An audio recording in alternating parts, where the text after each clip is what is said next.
morning, Riverhawks! I'm Brandon. And I'm Braden. Please stand for the Pledge of Allegiance. Face the flag, put your right hand over your heart. Ready, begin.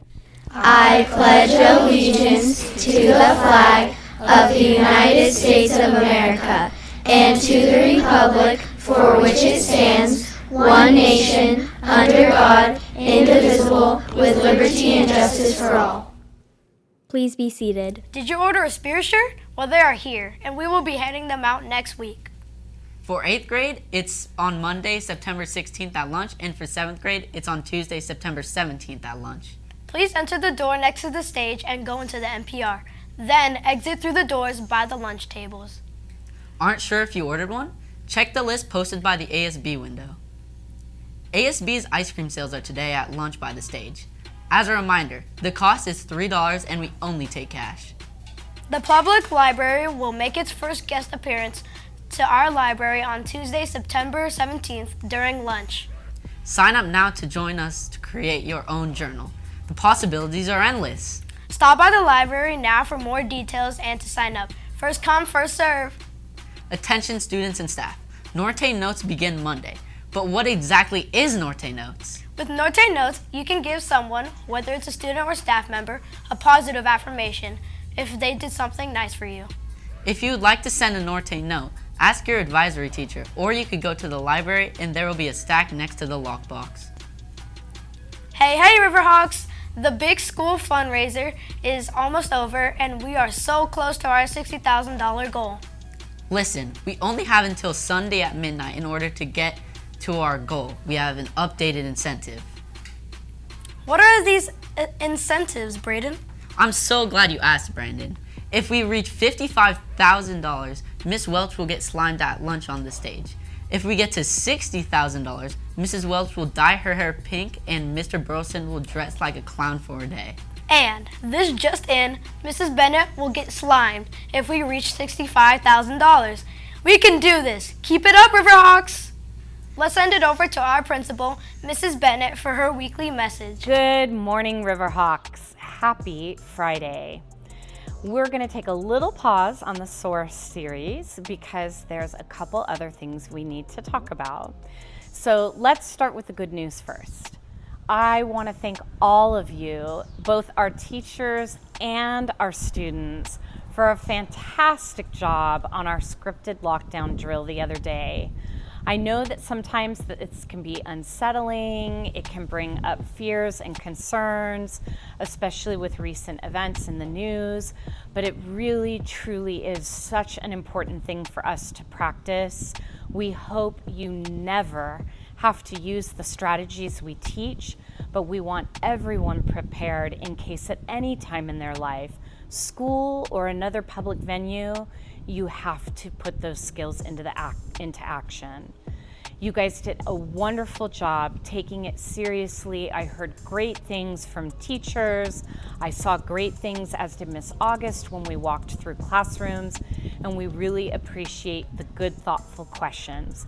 Your teachers have been sending in questions, and sometime next week, I'll pop onto RioTV to answer some of the questions that didn't come out in our educational drill. Okay, now on to the not so good. It's been a little bit of a rough midweek here at Rio Norte, and I want to address the fighting and the play fighting. We're kidding around. No, we were just practicing our skills because we box for recreation after school, or any of the other excuses that get utilized. Riverhawks, I need you to understand, I nor my staff will tolerate fighting of any kind. I don't care if it's a joke to you. I don't care if it's messing around to you. Our number one job is to keep you safe, both from intruders and one another. It will not be tolerated. So please understand this clearly, because this is the warning to every student on this campus right now. If you are engaging in these activities on campus, on your way to or from school, and we learn about it, observe it, or have it reported to us, you will be held accountable. Students at a minimum will have their before school brunch and lunch time taken away from their peers for a number of days to a number of weeks, depending on the circumstance, or will be suspended. That's it. One of two options. It's either that or suspension. Please understand we are serious about this, and I'm joking will not be an acceptable excuse. Additionally, those of you that whipped out your phones, we are a no device campus for any and all reasons.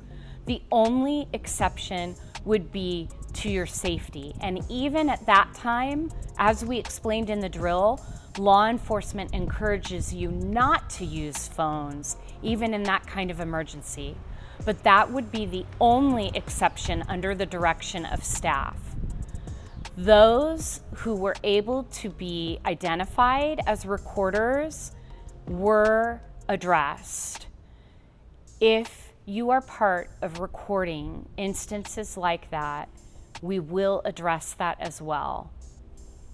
That could also result in consequences, most likely of turning your phone in on campus and not having access to it until you leave our gates. The final thing, returning cell phones to students at the end of the day is not an office priority. In most cases, there's only a phone or two, if even that, on any given day. So in most cases, our staff is able to return phones at about 2:35 p.m. That's pretty typical. However, on days when there's a high influx of phones or other higher priority items going on, the phones are the last thing we worry about because the phone is in our possession because you broke the rules. If you do not want the phone in our possession, do not break the rules. It is that simple. I know sometimes as a teenager, it's hard to understand why schools and adults put the rules in place that we do. But I need you to understand that these items are non-negotiables for us. I need you to respect that. I don't ask a lot from our students. I ask you to be kind. I ask you to be respectful. And that is what I expect to happen. I also know there will be mistakes. And that's why we're talking about owning our own actions. And I will continue that part next week in my message.